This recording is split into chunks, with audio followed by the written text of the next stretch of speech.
فیلتر کابین یا همون فیلتر اتاق تیبا کویک ساینا بریم عوضش کنیم. عرض سلام و عرض ادب، خیلی خوش اومدید به کانال برای خودرو حاجیان. برای اینکه شما فیلترهای اتاق این ماشین رو عوض کنید نیازه که جعبه داشبورد رو در بیارید.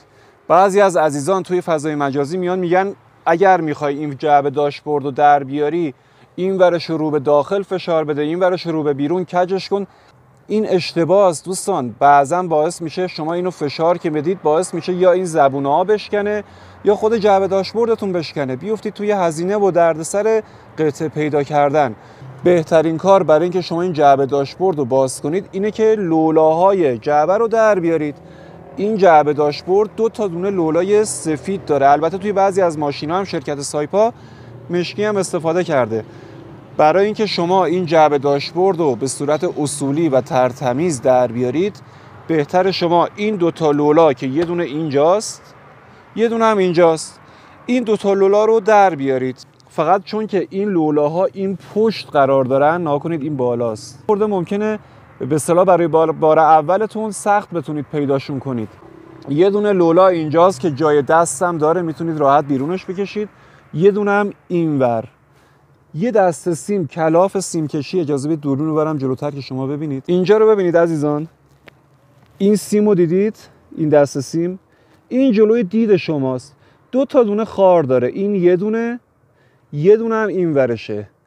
شما این خارا رو در بیارید، دسته سیم رو یک ذره هول بدید عقب.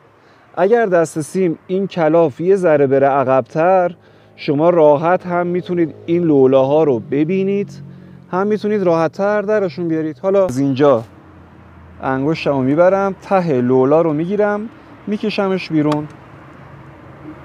این یه دونه، این شد لولای اول. لولای دوم هم دقیقاً رو به همین سمت و رو به همین جهت شما باید درش بیارید، یعنی رو به در سمت شاگرد. بیاید لولای دومی هم در بیاریم با هم. انگشتم روی لولاست، این یکی هم میکشم بیرون.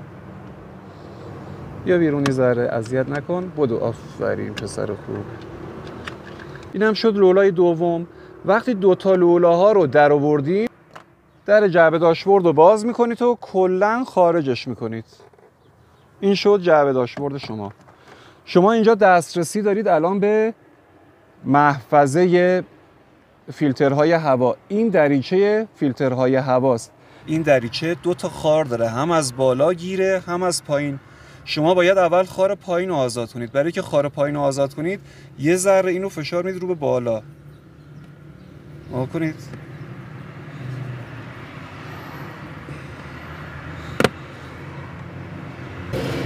میبینید که روی این ماشین اصلا فیلتر وجود نداره. بعضی از مدل‌های تیبا کویک ساینا شرکت ماشین رو میده بیرون فیلتر روش نیست. فیلترهای کابینی که ما تهیه کردیم ناکنید دوستان، این فیلترهای کابین که شما میرید تهیه میکنید یه نمونهش هست که این ابریا رو نداره. شما باید از این ابردارا استفاده کنید.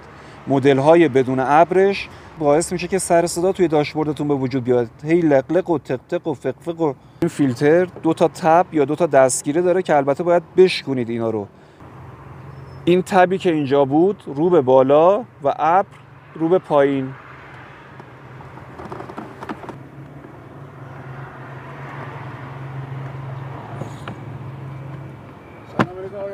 سلام مخلصم، حال شما خوبه؟ سلامت قربانت. اگر قسمت جلو رو جا زدید اون قسمت عقب با یه دونه پیشگوشی یه ذره فشارش که بدید میره پایین میشینه سر جاش. بکنید.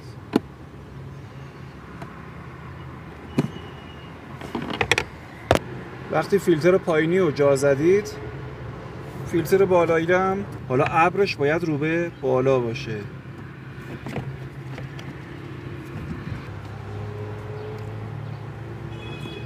آروم آروم.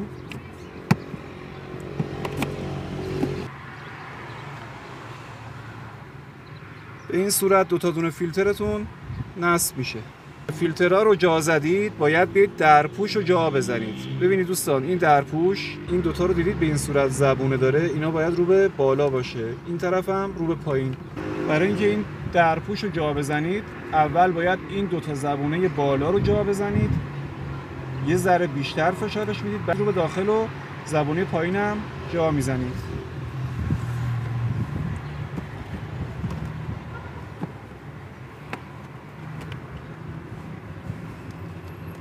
به این صورت ما کنید.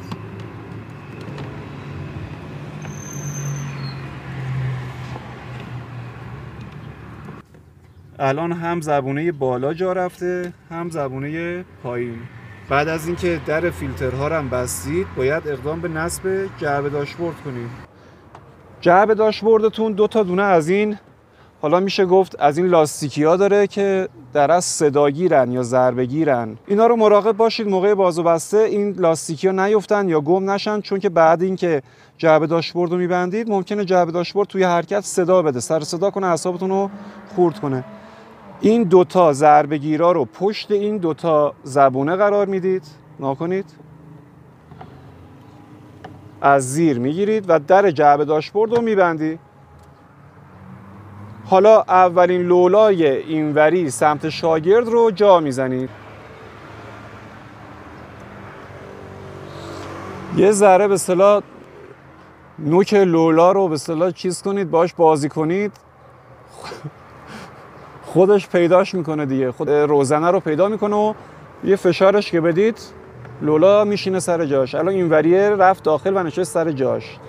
لولای دوم هم به همین ترتیب توی محل خودش قرار میدید. لولا رو توی محل خودش قرار میدی دیگه. دوربینم اون پشت نمیره دوستان، ببخشید.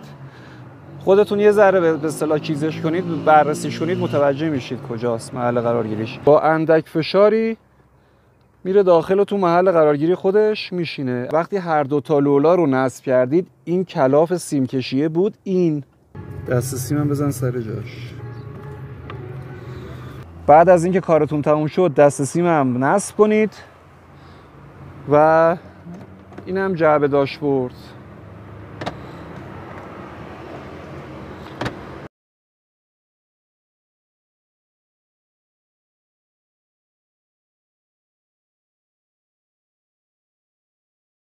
خب دوستان، این روش تعویض یا نصب فیلترهای کابین یا همون فیلترهای اتاق تیبا کویک ساینا بود. پیشنهاد میکنم این 2 تا ویدیو رو هم ببینید. ویدیوی اول تشریح عملکرد فیوزها و رله های داخل اتاق تیبا کویک سایناست.